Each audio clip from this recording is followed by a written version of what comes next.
So guys paper leak को लेकर बहुत बड़ी अपडेट्स आ रही हैं। इस टाइम ऑलमोस्टली लगभग रात के 11:30 बज रहे हैं। बट ये ब्रेकिंग न्यूज़ है और बहुत ही इम्पॉर्टेंट न्यूज़ है, क्योंकि सुबह से जैसे कि आपको पता है कि आज अधीनस्थ सेवा चयन आयोग की ओर से जो स्नातक स्तरीय भर्ती परीक्षा थी, और इसके एक दिन पहले हाकम सिंह रावत की गिरफ्तारी हो गई थी, जिसकी वजह से लगातार अभ्यर्थी परेशान में थे। शाम होते होते ये परीक्षा भी हुई। आयोग ने जो है डेटा दिया, लगभग 1 लाख से ऊपर जो है अभ्यर्थी आज परीक्षा देने आए। लेकिन कुछ पेपर आउट हो गए थे बीच में। किस तरह से दिन भर ये हुआ, कहा जा रहा था कि पेपर आउट हुआ है। और शाम होते होते अधीनस्थ सेवा चयन आयोग के जो अध्यक्ष हैं GS मार्तोलिया साहब का भी बयान आया कि हाँ, पेपर के 3 पन्ने जो है आउट हुए हैं, यानी कि बाहर निकले हैं। उसके बाद उन्होंने STF और तमाम जो आपके SSP साहब हैं उनसे बात करके इसकी जांच रिपोर्ट करने को गई। तो एक उन्होंने प्रेस कॉन्फ्रेंस की है।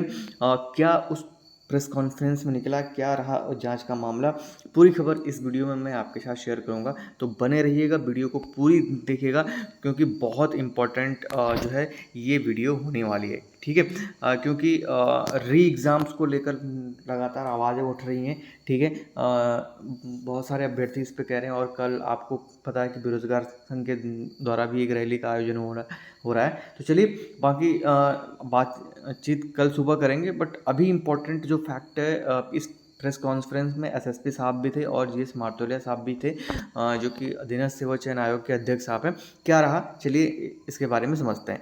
तो यहाँ पर आप देख सकते हैं, देहरादून पुलिस ने बताया कि आज दिनांक 21/9/2000 को सोशल मीडिया के माध्यम से आयोग के द्वारा जो परीक्षा आयोजित की गई थी, उस परीक्षा के जो प्रश्न पत्रों की फोटो को अज्ञात व्यक्ति द्वारा आउट करने तथा उनके स्क्रीनशॉट को सोशल मीडिया अकाउंट्स पर प्रसारित करने के संबंध में जानकारी के आधार पर संपूर्ण प्रकरण की यहाँ पर जांच हुई है। और जो जांच आप देख सकते हैं, वरिष्ठ पुलिस अधीक्षक यहाँ पर देहरादून तत्काल SIT यहाँ पर जो है गठित की, और संबंधित अधीनस्थ सेवा चयन आयोग द्वारा जो एक उनको एप्लीकेशन दिया गया था कि इसकी आप जांच करें। और इस जांच में जो है ये पाया गया SIT के द्वारा कि जो तथ्य सामने आया कि प्रातः 11 बजे उक्त परीक्षा के प्रारंभ होने से पूर्व राज्य के किसी भी जिले से प्रश्न पत्र लीक अथवा आउट होने की कोई सूचना नहीं आई थी। तो यहाँ पर आप देख सकते हैं, जो SIT गठित हुई थी उसने मतलब ये जो प्रारंभिक रिपोर्ट की, उन्होंने कहा कि 11 बजे पेपर हुआ, और लगभग उसके बाद कहीं से या उससे पहले यहाँ पर उससे पहले सॉरी, यानी कि 11 बजे जब पेपर स्टार्ट हुआ उससे पहले कहीं भी पेपर आउट होने की कोई सूचना नहीं आई थी। तथा पेपर समाप्त होने के उपरांत, यहाँ पर इस लाइन को बहुत ध्यान से आप जो है पढ़िएगा, पेपर जो है समाप्त होने के उपरांत करीब 1:30 पे जानकारी मिली कि सोशल मीडिया पर उक्त पेपर के कुछ प्रश्न पत्रों के फोटो लेकर उन्हें प्रातः 11:35 बजे आउट किए जाने की स्क्रीनशॉट प्रसारित की जा रही है। यानी कि जो SIT का कहना है कि 11 बजे पेपर स्टार्ट हुआ, उससे पहले कोई सूचना नहीं थी, बट जैसे 1:30 बजे पेपर ख़त्म हुआ तो वो एक स्क्रीनशॉट वायरल होने लगा, जिसे बताया गया कि 11:35 का है।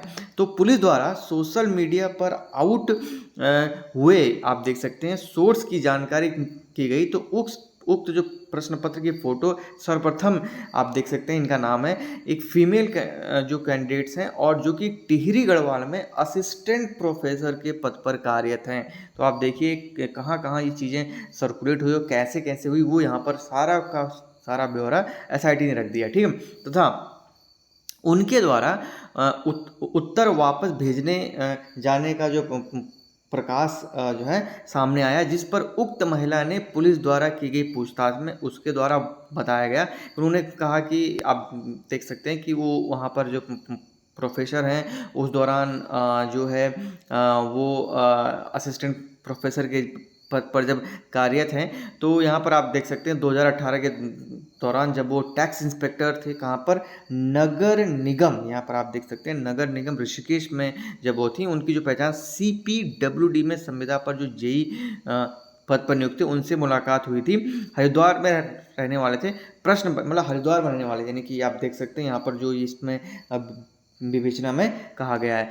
और यहाँ पर उन्होंने कहा कि प्रश्न पत्र के उक्त फोटो को आज खालिद मलिक द्वारा अपने नंबर से उन्हें भेजते हुए, आप देखिएगा क्या पॉइंट है कि जो खालिद है, उन्होंने कहा कि उसने जो है ये भेजा, और उसने कहा वो मीटिंग में व्यस्त होने तथा इस संबंध में उसकी बहन के द्वारा उनसे बात करने का मैसेज भेजा गया। खालिद के नंबर से एक युवती द्वारा स्वयं को उसकी बहन बताते हुए अपनी जो है प्रतियोगी परीक्षा की तैयारी हेतु उक्त प्रश्नों के उत्तर उनमें से पूछे गए थे, जिनके उत्तर उनके द्वारा फोटो के माध्यम से उन्हें उपलब्ध कराए गए थे तथा उसके स्क्रीनशॉट अपने मोबाइल पर सेव कर लिए थे। महिला द्वारा मामले की जानकारी पुलिस को देते हुए प्रार्थना पत्र लिखा गया था। साथ ही उक्त प्रकरण में की सूचना बॉबी पवार को देते हुए पुलिस में जाने के विषय में बताया गया था। तो आप देख सकते हैं पूरा यहाँ पर जो है ये जो है डिटेल लिखा गया है, ठीक है। तो यहाँ पर आप डिटेल में अभियोगी द्वारा जब उनसे पूछताछ के आधार पर प्रकाश में आया कि अभियुक्तों व उनके संपर्क में आने वाले छात्रों के संबंध में जांच की जा रही है। साथ ही इन तथ्यों पर भी गहनता से विवेचना की जा रही है कि परीक्षा प्रणाली को सनसनीखेज बनाने अथवा बदनाम करने से उद्देश्य से ही तो कहीं उक्त स्क्रीनशॉट को सोशल मीडिया पे नहीं डाला गया। तो कहीं ना कहीं इसका जो कंक्लूजन ये निकला है कि आयोग को बदनाम करने की कोशिश की गई है, यही सब इसमें कहा गया है। तो यहाँ पर आप देख सकते हैं, अब ये जो मैं आपको बताना चाह रहा हूँ ये लास्ट और पॉइंट मेमोरेबल है, और इसको अंडरस्टैंड जरूर कीजिएगा कि अब तक की जो स्टार्टिंग की जांच है उक्त मामले में किसी भी संगठित गिरोह अथवा पेपर लीक करने वाले गैंग की संलिप्तता नहीं पाई गई है। तो यहाँ पर एसआईटी की जो टीम की जो जांच थी उसमें ये लास्ट में जो विवेचना निकली है कि अभी तक किसी भी जो स्पेसिफिक ग्रुप है उसने मतलब जिम्मेदारी तो क्या ही लेते हैं आजकल, ठीक है। तो किसी की जो है यहाँ पर संलिप्तता नहीं पाई गई है। उक्त प्रकरण में किसी एक सेंटर से किसी व्यक्ति द्वारा प्रश्न पत्र के कुछ प्रश्नों की फोटो लेकर भेजा जाना प्रकाश में आया है।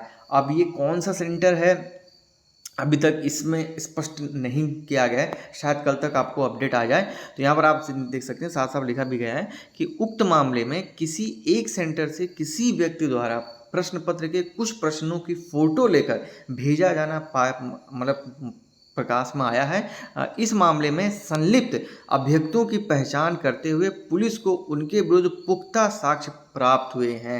यानी कि कहा गया कि सेंटर्स है, अभी तक इसके बारे में नहीं इन्होंने डिटेल में बताया, लेकिन जिसने भेजे हैं उनके बारे में इनको जिनकी गिरफ्तारी हेतु टीमें गठित कर दी गई हैं और उनको गिरफ्तार करने के लिए टीमें जो है यहाँ पर रवाना कर दी गई हैं। तो घुमा फिरा के जो आज पेपर हुआ था स्नातक स्तरीय भर्ती परीक्षा का, उसकी जो प्रेस कॉन्फ्रेंस यहाँ पर हुई थी, ठीक है, उससे ये स्थिति स्पष्ट हो जा रही है कि ये पेपर लीक नहीं हुआ है। जैसे कि शाम को जीएस मार्तोरे साहब ने भी कहा था कि 2-3 पेपर बाहर आ जाने से कोई लीक नहीं माना जाता है। चलिए कोई बात नहीं। अब जैसे कि यहाँ पर इसमें भी कहा गया कि जिन्होंने अब सेंटर में जैमर लगा होता है, ये खुद हमारे जीएस मार्तोरे साहब कह रहे हैं, लेकिन फिर भी कैसे पेपर आउट हो गया, ये एक बड़ा जो है क्वेश्चन मार्क अभी भी बना हुआ है और सोचने पर आ रहा है कैसे ऐसा संभव हो सकता है, जबकि इतना सख्त नकल रोधी कानून उत्तराखंड में अप्लाई है और भारत का पहला राज्य है जिसने ये सब कानून लगाए हैं। देखते हैं अभी उन लोगों की गिरफ्तारी होती है तो मामला और भी सामने आएगा, किस सेंटर से हुआ है, पर्टिकुलर हरिद्वार के किस सेंटर से हुआ है और ये मामला कहाँ कहाँ से CPW का जो एक जेई था उस तक पहुँचा, फिर आगे पहुँचा। तो बहुत से चीज़ें अभी भी इसमें इन्वॉल्व हो सकती हैं और आयोग ने जिस तरह से स्पीड में ये काम किया और जो पुलिस विभाग ने भी इसमें अपनी जो है तेज़ी दिखाई, सभी का हम अपनी ओर से धन्यवाद कहना चाहेंगे, क्योंकि सभी अभ्यर्थी परेशान हैं पेपर देने के बाद कि ये क्या हो गया। क्योंकि जब तक स्नातक स्तरीय भर्ती परीक्षा जब आती है तब तक कहीं ना कहीं ऐसा होता है कहीं 2022 का जो जिन्न है वो फिर से बाहर ना आ जाए, सभी अभ्यर्थी इसलिए परेशान हैं। लेट्स होप चीज़ें आगे और भी क्लियर होंगी। बाकी अपनी राय आप कमेंट सेक्शन में रखिएगा जरूर। वीडियो अच्छी लगी तो लाइक कर दीजिए और चैनल पर पहली बार आए तो सब्सक्राइब करना मत भूलिएगा। मिलते हैं नेक्स्ट वीडियो में, टिल देन जय हिंद, जय भारत एंड गुड नाइट।